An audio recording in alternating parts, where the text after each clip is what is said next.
Assalamualaikum warahmatullahi wabarakatuh. Waalaikumsalam warahmatullahi wabarakatuh. Sebelum kita memulai pembelajaran ini, Ibu minta kesediaan Zaki Wafi Syahid untuk memimpin doa. Al-Fatihah.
Assalamualaikum warahmatullahi wabarakatuh. Selamat datang kembali sahabat-sahabat semuanya. Mari kita belajar. Dalam video kali ini kita akan membahas materi tentang substansi dan strategi dakwah Rasulullah Shallallahu Alaihi Wasallam di Madinah. Oke, sebelum kita belajar, alangkah baiknya kita membaca Bismillah terlebih dahulu. Bismillahirrahmanirrahim. Semoga pembelajaran kali ini dalam video ini bermanfaat untuk pendidikan dan pembelajaran Bapak Ibu guru maupun siswa, sahabat-sahabat semuanya. Oke, substansi dan strategi dakwah Rasulullah di Madinah. Memahami substansi dan strategi dakwah Rasulullah Shallallahu Alaihi Wasallam di Madinah. Yang pertama adalah substansi dakwah Rasulullah di Madinah. Al-adatul insaniyah, yaitu ada tentang peri kemanusiaan. Asyura, musyawarah atau demokrasi. Al-wahdatul, persatuan Islam. Dan al-ukhwah islamiyah, persaudaraan Islam. Ini diantaranya tercakup ya, substansi dakwahnya Rasulullah diantaranya adalah tersebut ya, 4 itu. Kemudian strateginya dakwah Rasulullah Shallallahu Alaihi Wasallam di Madinah bisa kita lihat, yaitu pertama bersikap lemah lembut dan kasih sayang. Yang kedua selalu mengedepankan pemaafan daripada pengganggunya. Yang ketiga memberikan suri tauladan. Yang keempat memiliki semangat tanpa kenal putus asa. Kelima menghargai perbedaan dan dinamika terhadap hal-hal yang memiliki perbedaan prinsip. Terakhir menjalin hubungan baik dengan masyarakat di wilayah sekitar Madinah. Itu adalah strategi. Jadi substansinya ada 4 poin itu, kemudian strategi dakwahnya teman-teman bisa melihat ya. Mendeskripsikan substansi dakwah dan strategi dakwah Rasulullah Shallallahu Alaihi Wasallam di Madinah. Substansi dan strategi dakwah Rasulullah Shallallahu Alaihi Wasallam di Madinah tidak dapat dipisahkan dengan peristiwa hijrah dari Mekah yang dilakukan Rasulullah. Hal tersebut dilatar belakangi berbagai persoalan yang terjadi di Mekah. Oke, pertama mendeskripsikan substansi dakwah Rasulullah di Madinah. Yang kedua mendeskripsikan strategi dakwah Rasulullah di Madinah. Kita masuk yang pertama, mendeskripsikan substansi dakwah Rasulullah di Madinah. A. Kajian geografis. Kota Madinah terletak di tengah-tengah daratan negeri Arab Saudi. Madinah termasuk salah satu kota suci bagi umat Islam setelah Mekah. Secara geografis, kota ini dikelilingi gunung dan bukit serta suhu beriklim gurun. Suhu tertinggi pada waktu musim panas antara 30 derajat Celcius sampai 45 derajat Celcius. Dan suhu rata-ratanya antara 10 derajat Celcius sampai 25 derajat Celcius. Nama Yasrib, mohon maaf ya, tadi tentang mendeskripsikan substansi dakwah ya, tentang kajian geografis. Sekarang B. Madinah sebelum hijrah Rasulullah. Kita lihat kota Madinah pada masa sebelum hijrahnya Rasul dikenal dengan nama Yasrib karena sebagai pusat perdagangan. Pada perkembangan berikutnya dirubah dengan nama Madinah. Perubahan tersebut terjadi ketika kedatangan Rasulullah yang hijrah dari Mekah. Kata Yasrib berasal dari nama salah seorang anak keturunan Nabi Nuh alaihissalam. Ia berasal dari kota Babilonia, yaitu Irak. Nama Yasrib memiliki arti yang tidak baik, memaki atau yang kotor. Nabi mengimbau agar nama tersebut tidak digunakan kembali setelah Islam. Madinah memiliki banyak nama, diantaranya ya teman-teman harus tahu. Bait Ar-Rasul, yaitu rumah Rasul. Bait Iman, yaitu beriman, rumah beriman. Thayyibah, kemudian ada yang menamakan Al-Habibah, Al-Mahbub, yang dicintai semua orang. Darul Hijrah, rumah hijrah. Al-Haram, artinya ya tanah suci. Mendeskripsikan substansi dakwah Rasulullah di Madinah. Yang ketiga tentang substansi dakwah Rasulullah itu sendiri. Dalam catatan sejarah dijelaskan bahwa masyarakat yang menyambut kedatangan Rasulullah berserta rombongan dinamakan kaum Ansor. Dakwah Rasulullah periode Mekah berlangsung selama 10 tahun, yakni tanggal 12 Rabiul Awal tahun pertama Hijriah sampai wafatnya tanggal 13 Rabiul Awal tahun 11 Hijriah.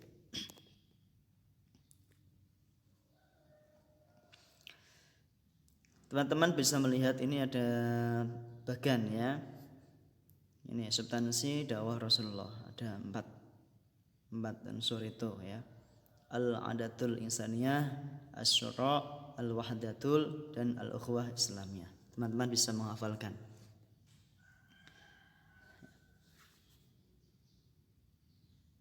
Mendeskripsikan substansi dakwah Rasulullah di Madinah. Strategi dakwah ya, yang dilakukan di Madinah tidak dapat dipisahkan dari beberapa faktor.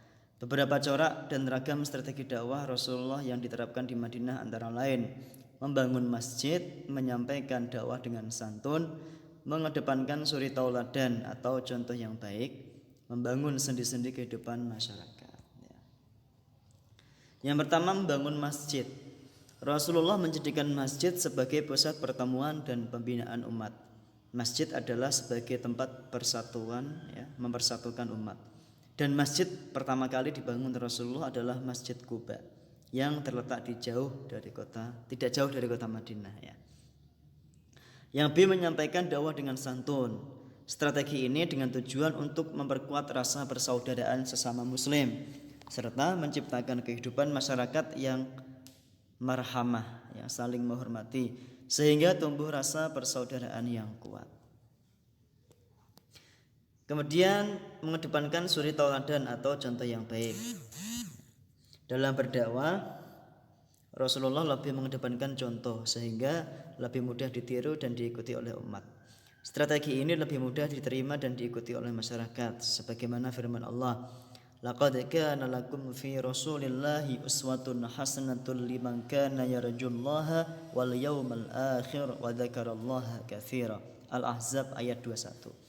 Sungguh telah ada pada diri Rasulullah itu suri tauladan yang baik bagimu, yaitu bagi orang yang mengharap rahmat Allah dan kedatangan hari kiamat dan yang banyak mengingat Allah.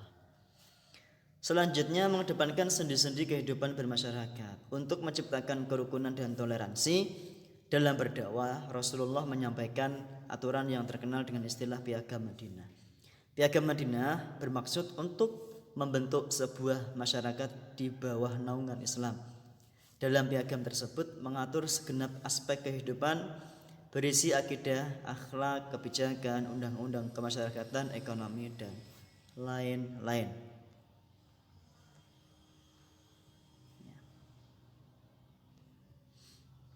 Selanjutnya menunjukkan semangat ukhuwah sebagai implementasi dari pemahaman dakwah Nabi Muhammad. Sesuai ajaran Islam, umat Islam wajib memiliki semangat ukhuwah dalam kehidupan sehari-hari.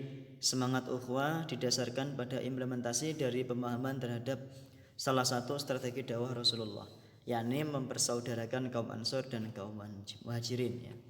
Jiwa semangat bersaudara kaum Ansor yang perlu diwujudkan oleh umat Islam terhadap sesama muslim dalam kehidupan modern seperti sekarang. Ya, di antaranya adalah saling membelas kasihan, ya, berbelas kasihan, saling menguatkan, saling menyelamatkan, saling berlomba-lomba dalam ketakwaan dan saling menghibur. Menunjukkan semangat ukhuwah sebagai implementasi dari pemahaman dakwah Nabi di Madinah. Di antaranya tidak saling merendahkan, saling menghormati, menyayangi yang muda dan menghormati yang lebih tua, bersikap lemah lembut, merendahkan hati terhadap saudara, menempatkan diri saudara secara proporsional, ya, tidak boleh saling membenci, menghasut dan memutuskan silaturahim. Dilarang saling mendiamkan dan saling berjabat tangan sehingga diampuni dosa-dosanya. Oke teman-teman, terima kasih ya telah menyimak video materi kali ini, semoga bermanfaat. Dari saya pribadi, mohon maaf jika ada kesalahan. Jangan lupa bagikan dan subscribe channel Sahabat Nusaibah. Terima kasih. Billahi taufiq wal hidayah. Wassalamualaikum warahmatullahi wabarakatuh. Sudah nonton kan semua videonya?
Apa itu discovery learning?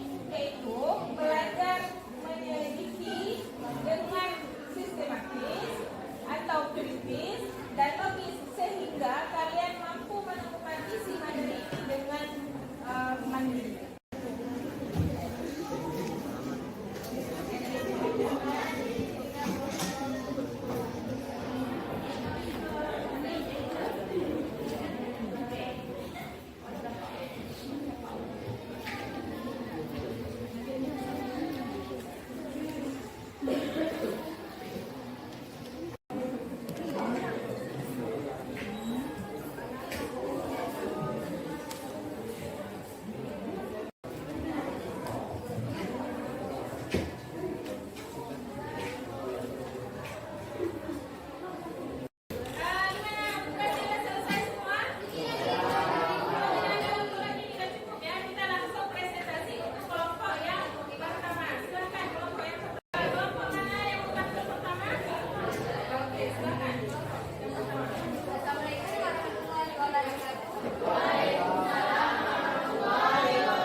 Kami dari kelompok 2 Universitas membentuk masyarakat yang melanggar ajaran Islam. Seperti yang dijelaskan dalam poin sebelumnya, Rasulullah menekankan bahwa masyarakat Madinah harus diberikan kebebasan beragama. Tujuannya agar kaum muslimin, Yahudi dan Nasrani dapat hidup berdampingan dengan damai dan damai. Di samping itu, Rasulullah turut mengajarkan ilmu-ilmu dasar agama seperti sholat, zakat, dan puasa, serta prinsip-prinsip kemanusiaan. Mengenai prinsip-prinsip kemanusiaan itu disampaikan Rasulullah lewat khutbahnya kala ia melaksanakan haji wajah. Hasil kerja kelompok kami, ada yang bertanya? Apa tujuan ajaran yang dibawa Nabi Muhammad SAW? Tujuannya agar kaum muslimin, Yahudi dan Nasrani dapat hidup berdampingan dengan damai dan tentram.